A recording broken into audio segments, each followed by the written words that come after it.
Tama with the heavy sigh that led us over to Minoru. Mr. Yanagishita let out a sob-choked sigh. Try again. It'll be okay. Whether or not it helps you lose weight, it is spicy and it does make you sweat. I'm not sure I follow, Chiri says. How much are you selling these bottles for, boss? 15,000 yen per bottle. Oh my god. Selling all 300 bottles would yield proceeds of 4.5 million yen. After deducting expenses such as the cost of products, rental fee for the venue, pay for the part-timers, and printing flyers, the yields a net profit of roughly 2.5 million yen. It's doubtful that anyone would pay 15,000 yen for a single small bottle, but you never know. There could be a few housewives or young women out there who'd fork out that much. In the name of weight loss. A terrifying thought. It's 150 bucks. This man. What? Jerry's fell practically hit the floor. Mine does the same. No way. Nah, no freaking way. Calling the price point absurd wouldn't begin to do justice. Well, oh look, selling it at that price is my only option. I need to cover my costs. Anyway, please, I need you both to work your hardest. Apparently he's committed to this insane course of action. Okay, Chiri replies. It's more like a sigh than a proper response, but I can't blame her.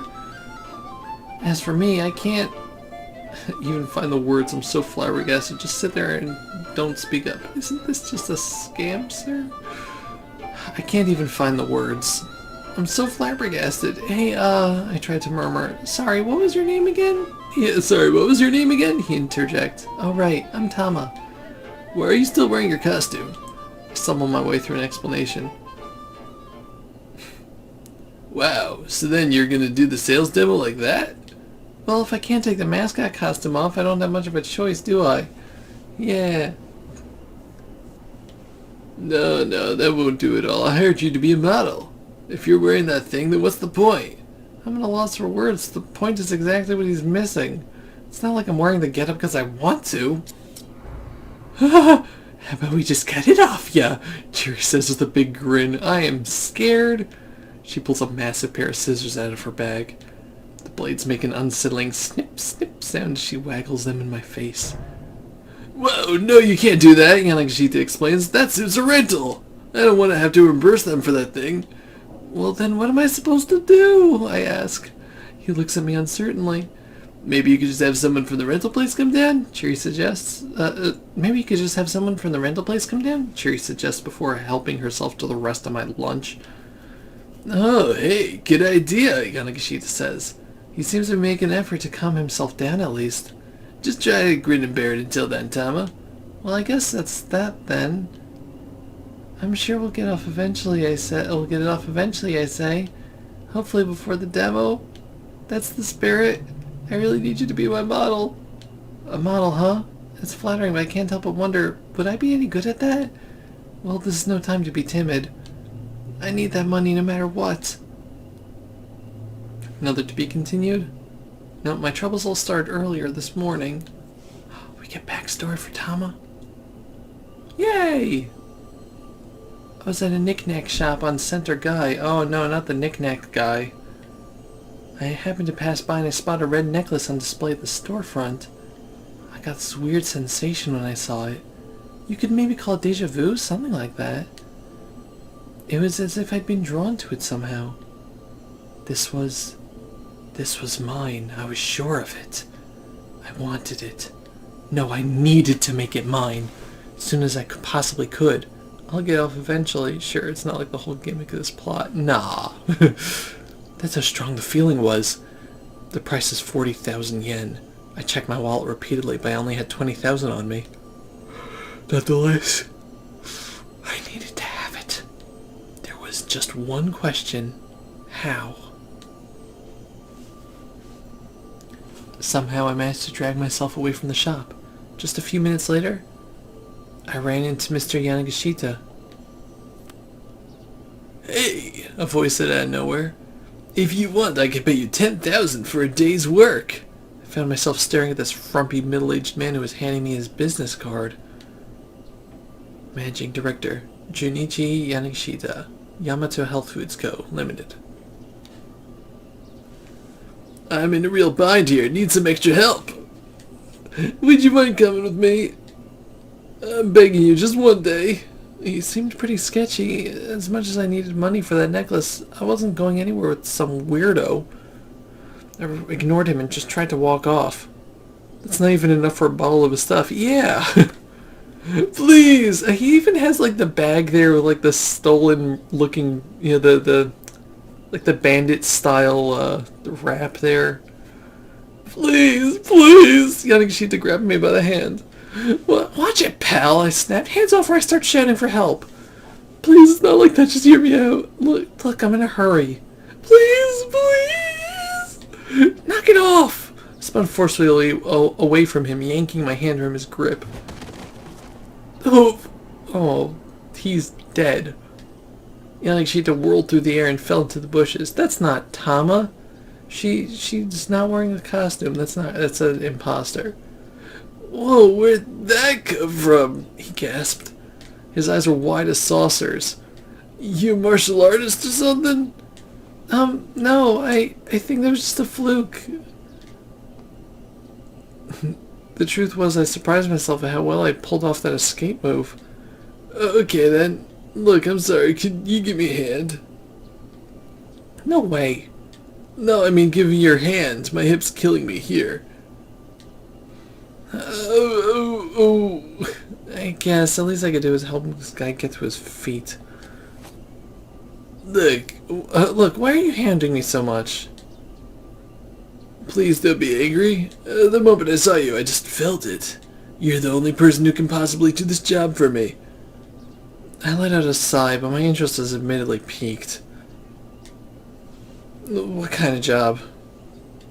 I need a sales rep for a health supplement. I want you to do PR as a dieting success story for my product.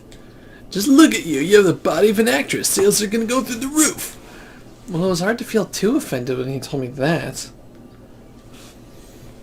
The job didn't seem as fishy as I'd initially suspected. Alright, maybe I'm interested, I said. There's just one thing. Yeah, whatever it is, I'm sure I can handle it. I need 20,000 yen as soon as possible. So if the day only pays 10,000... Alright then, if you could sell 100 bottles at our sales event, I'll throw in another 10,000 as a bonus. How's that sound? That's not good. I certainly couldn't think of any other way I was going to earn 20,000 yen in a single day. This might be exactly the break I needed. You got a deal. You have my services for the day, I said, bowing my head. Yeah! Yanishita jumped for joy. What about your hip? Huh? Oh, yeah, it's better now. All better. Fix itself just now. Fix itself just now. That was ridiculous. Yanishita bowed deeply as I gave him a dubious look. Look, I'm sorry, he added hurriedly. Wasn't trying to pull fast on you, honest. I was just scouting for talent and I saw you and, well... Was trusting this guy really the best idea? I was starting to worry a little about whether he'd actually pay up. Look, I've staked everything on the sales demo letter today, he went on. This is the make-or-break opportunity of a lifetime. Sure. I'll be honest with you, I'm in a ton of debt. 2 million yen. 2 million. Yanishita's tone had taken on feverish intensity. If I don't pay it back by the end of the day, the boy howdy am I going to be up a creek without a paddle. How did you get into a situation like that? I asked. He gave skyward, a far-off look in his eyes. Because even if he knows he has no chance of winning, sometimes a man just has to stand and fight. But I guess a girl like you wouldn't understand. He laughed and smiled at his own words, but he was right. I sure as heck didn't understand in the slightest. Anyway, real quick, could you put this on? Mr. Yanishita briskly rummaged through his bindle, then thrust a cat costume out toward me. What? Here? Yeah, before the sales event, you gotta hand out some samples. Burning hammer in the sample bottles is cut 10 parts to 1 with water. Even so, it is intensely spicy, and drinking on an empty stomach is sure to cause gastrointestinal distress, or even make the drinker black out. It's hard to believe that a sample of something so dangerous would win over any customers, but you never know. There could be housewives or young women out there who'd accept such a risk in the name of weight loss. Another terrifying thought. The job's already started, you know? With that, Mr. Yamashita went about getting me into the mascot suit.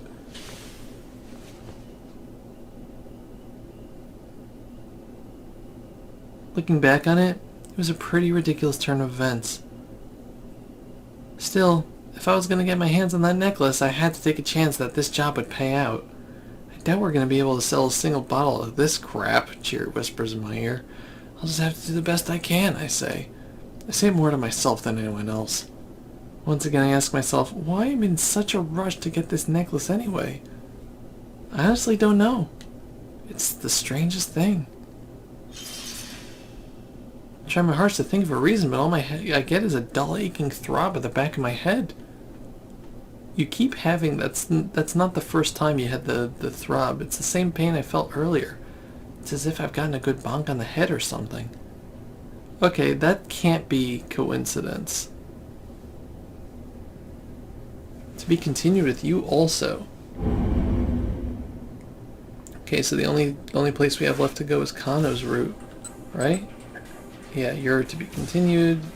So, where we left Kano off, he was tailing the guy in the train, and then his detective partner friend, the explanation would be useful last stream, yeah. His detective partner friend gave him the energy drink sample that Tama had given him, and we died. So let's rewind a little and hope that my friend this time doesn't give it to me because we gave it to the other man. Kano decided to stare him down. My apologies, the man said. He shut his phone with a click. I know it's rather rude to talk on cell phone when you're on the train. That's just common decency. The man affected a smile, then head back to the car from which he come. Sheesh, guess I overreacted. There's our friend. You gotta stop staring at everyone. An oddly dressed passenger murmured into Kano's ear. Blend into your surroundings more. Sasayama, when'd you get back here? His partner had somehow found time to change his disguise. The steel expression on his face was at odds with his anime nerd getup. Kano had seen Sasayama disguise himself as plenty of things throughout the years. Chef, musician, samurai, and astronaut to name a few, but this is a new extreme even for him. When he first joined the force, Kano had found Sasayama's costuming antics amusing, wondering where he managed to find his outfits, but lately his quirk had become tedious. You like the ocean? Huh? Never mind. Wait, no, you shouldn't have that. Drink this while you can. No, I gave it to the other... Oh, where we're gonna die again. Okay, I'm gonna have to go back and change that. I really thought I did. The heck, anything's better than nothing, and then we die. Yeah, we already got this bad end. I could have sworn we changed this. Burning, itching, twisty, sleeping. This is not good. You broke into a cold sweat. You felt his grip and consciousness slipping. What did you do to me? Burn. Just can't feel it. It's kind of blacked out. Yeah, I could have sworn that we did this. We changed the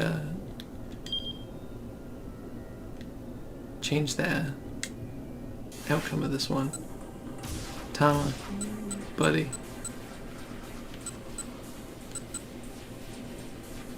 I think it was over here. Who to choose?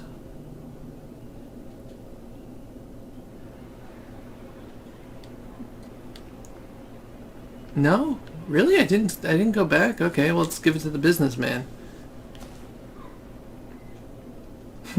Here you go, sir. A free sample of Burning Hammer, the latest and greatest diet drink. The businessman flashes me a look of utter contempt and makes a point of avoiding me as he slips past.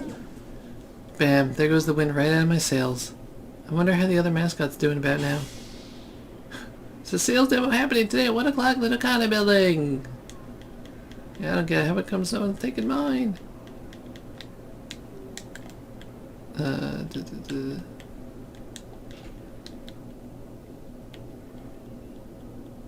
And yeah, let's just go.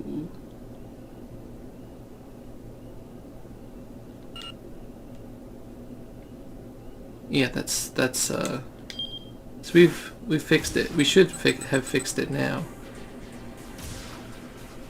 There we go. The bad end's gone. T-pose for Tama. You know what? Give me 1 second. Just need to stretch my legs and cool off a little bit because someone has the heat on in the house. I don't know why. So I'll be back in just a moment.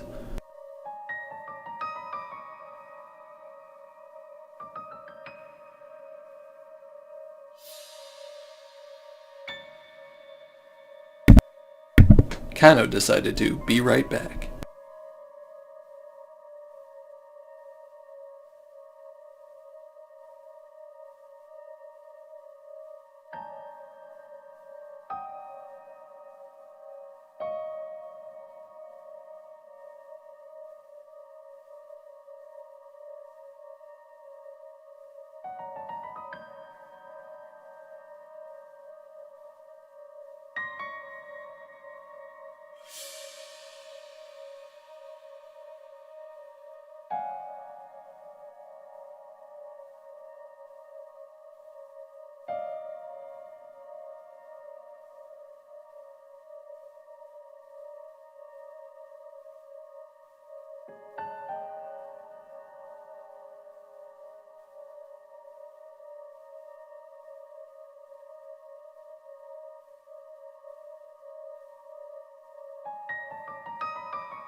Okay, so you're probably going to hear frogs chirping in the background.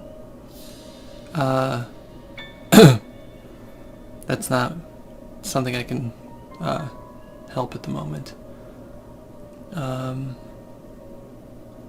just need to keep a window open, otherwise it is going to get way too hot in here. So you're going to hear the frogs. Beep, beep, beep, beep.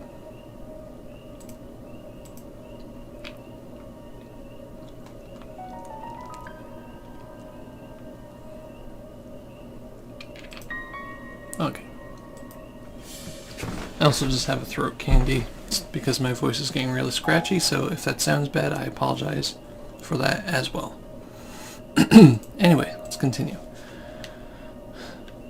Let's stare him down. Blah, blah, blah, blah.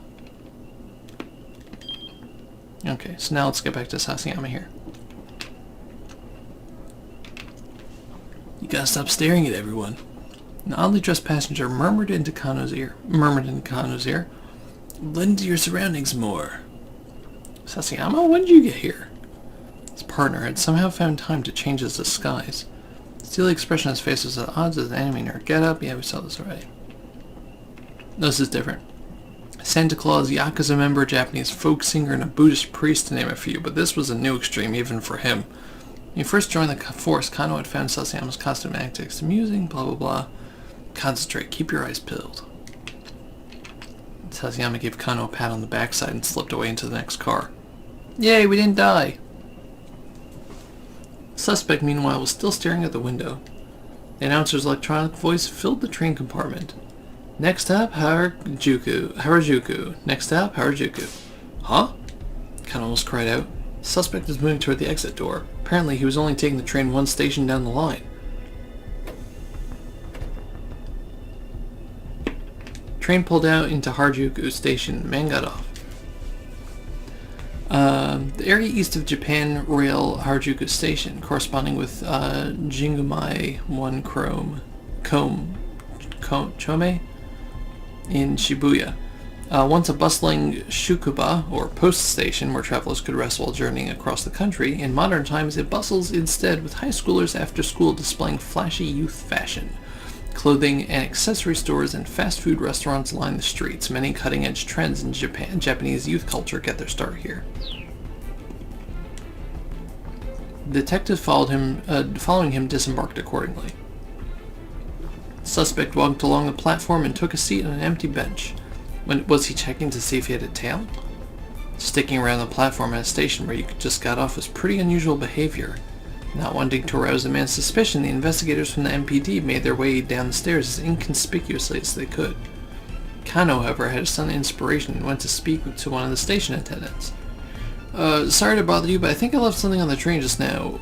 He tried to keep an eye on the man on the bench as he fed his story to the attendant. The suspect sat soundly on the bench, attaché case clutched securely in his arms. He didn't really look like he was checking for a tail. Was he waiting here for someone else then?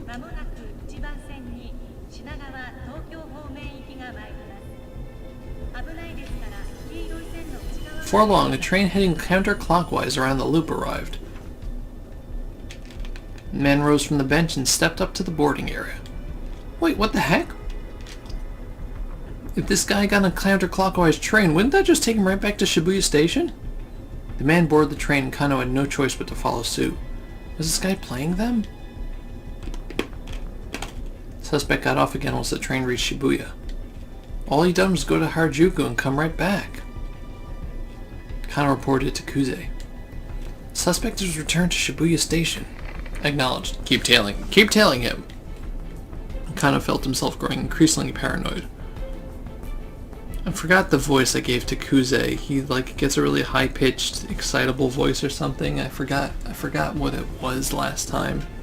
Maybe something like this or something. I don't remember. Criminal organization didn't seem too keen on getting away. And here was HQ giving these guys free rein. Something was off, and he was sure of that. He tailed the mark. Kano took out his phone. What were Tateno's instincts about the case? What were Tateno's instincts about the case right now? If the senior detective had any advice, Kano would love to hear it. He dialed Tateno's number.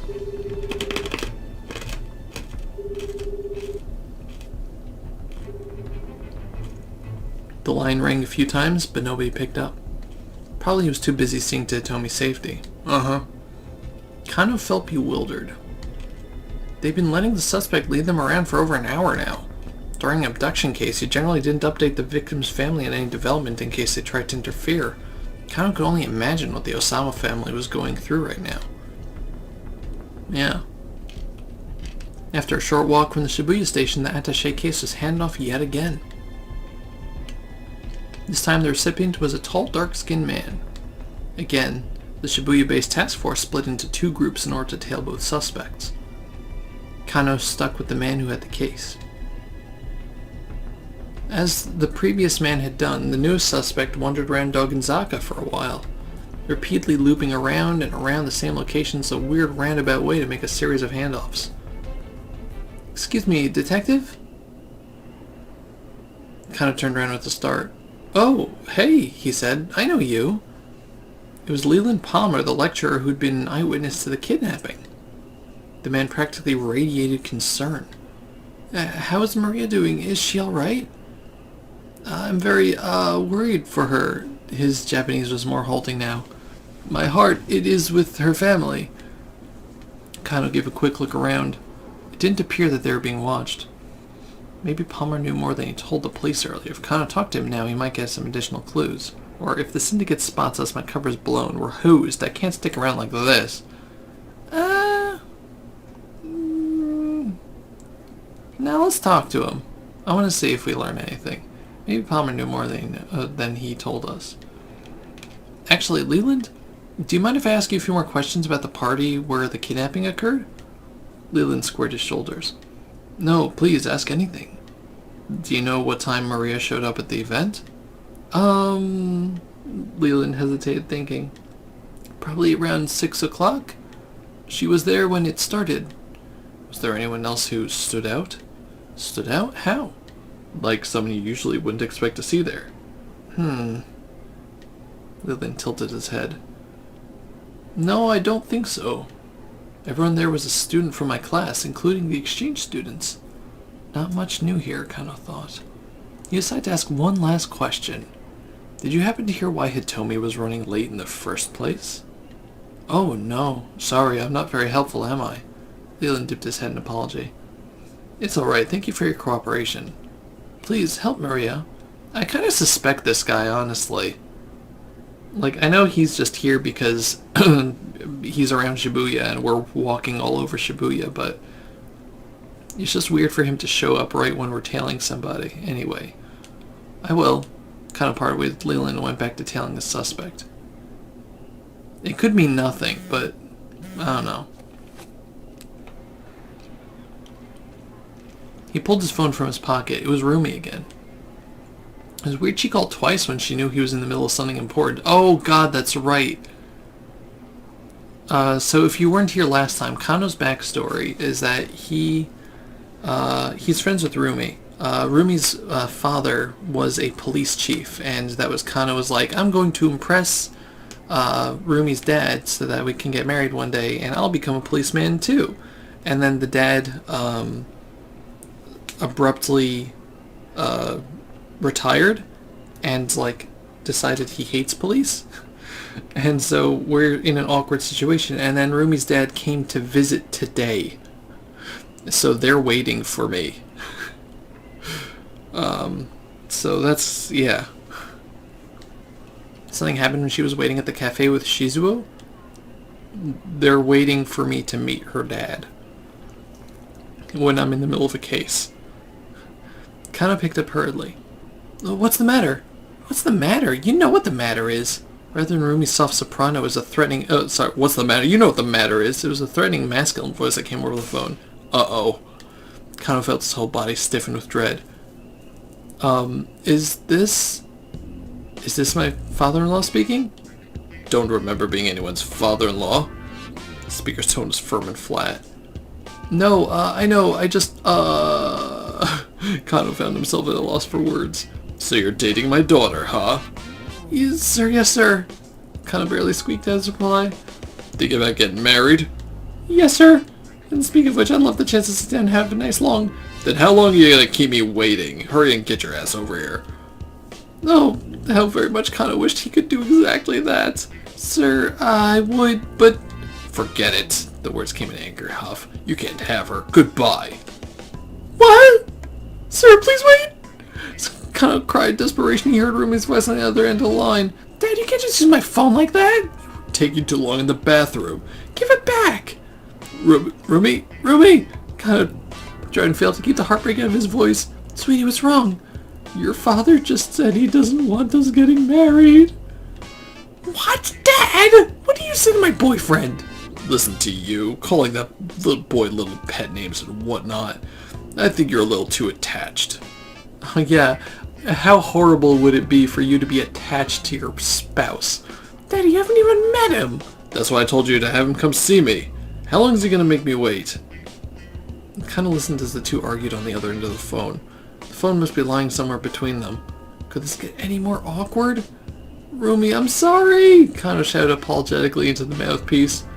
This is all my fault! Please, you don't have to fight like this! The phone clattered as Rumi scrambled to bring it to her cheek. No, I'm the one who should be sorry. Sorry for what? It was Shizuo again. Sorry for what? It was Shizuo again, grumbling in the background. You have nothing to apologize for. I'll deal with my father, Rumi said hastily. You just focus on work, sweetie. I know you're in the middle of something really important. Thanks, Rumi. Kano was legitimately touched. I'll do my best. Kano hung up and went back to the task at hand, more determined than ever. Oh boy. For Rumi's sake, not to mention the victims, he needed to focus on cracking this case. The man he was tailing was walking several meters ahead. There was no telling when Kuze might give the arrest order. Kano braced himself to spring into action the very instant the order came down. Mobile command to all units. Once more the director's voice came in over the wireless. Was it time to make the arrest at last? We've identified the man who first picked up the attaché case by the statue of Hachiko. No arrest yet, then, but still a crucial development. The name is Tariq al-Karawan. He's got priors for larceny, illegal possession of narcotics, you name it. He belongs to a foreign criminal syndicate that's operating in Shibuya. Kano felt his apprehension rising.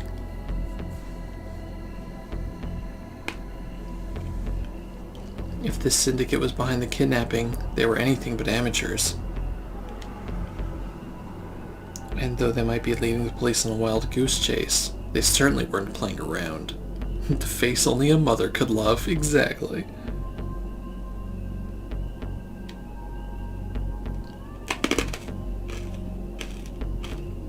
Okay, I think we got up to the correct time point for everybody.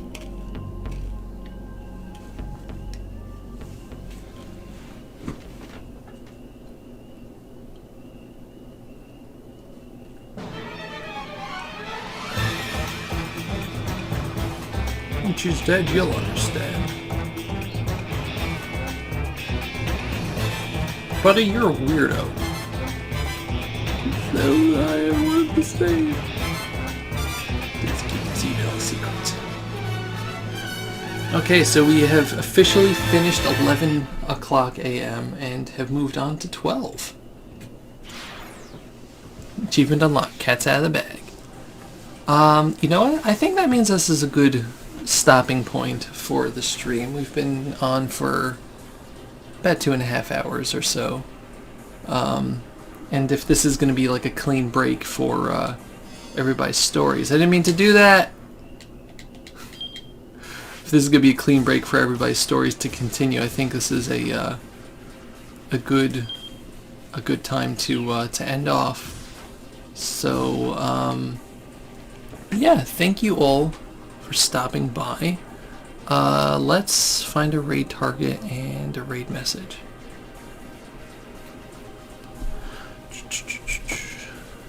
What would the raid message be?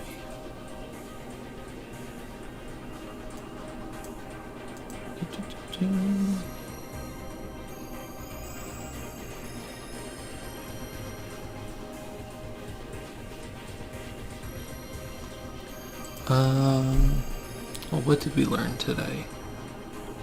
We learned nothing.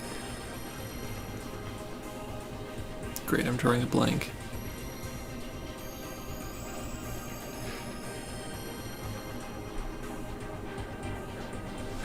It's got to be something from Tama's story. It has to be like, I don't know, something dumb like $300 a bottle. Well, we had the sketchy salesman. Yeah.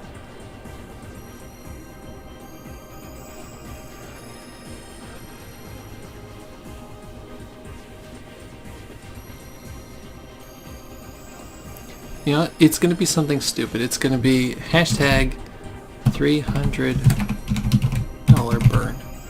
It's going to make no sense in any context, and that's the best kind. That's the best kind of raid message. Let me just check to make sure this person is indeed still streaming. Excuse me.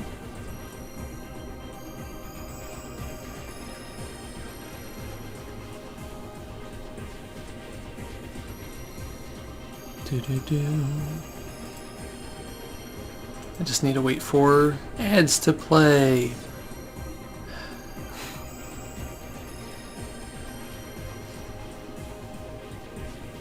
Keep going. Come on ads.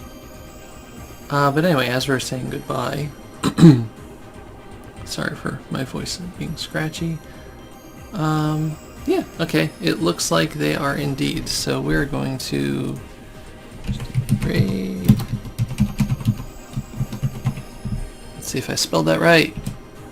I did! Okay, we're gonna be rating Aelita. Aelita's a cool person. And, yeah, thank you very much, everyone, for stopping by. Once again, the raid message is $300 burn. Thank you for stopping by. I hope you all have a good night. And, yeah, we'll try to get back to this game within the month. I think a month was a good time to play other things in the meanwhile, but maybe in 2 weeks or something. We'll see. Anyway, have a good night, everybody, and I'll see you next time.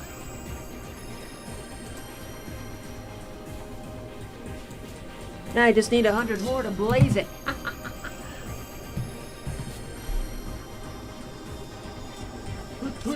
Open sesame! Dobby! $300 burn. What'd you do? Burn through $300? That's some spending. And more moves released. We've done some swimming, but now we gotta do some dancing, don't you think?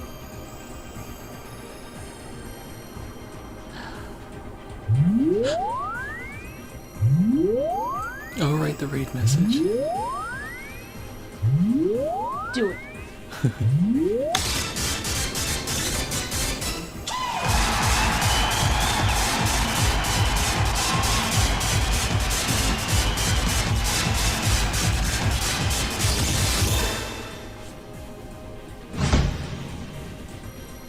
Hands off the slot, certified Dove, but thank you for that kind raid of yours. Hopefully your stream went well. I'm very curious what you did that came up with the message 300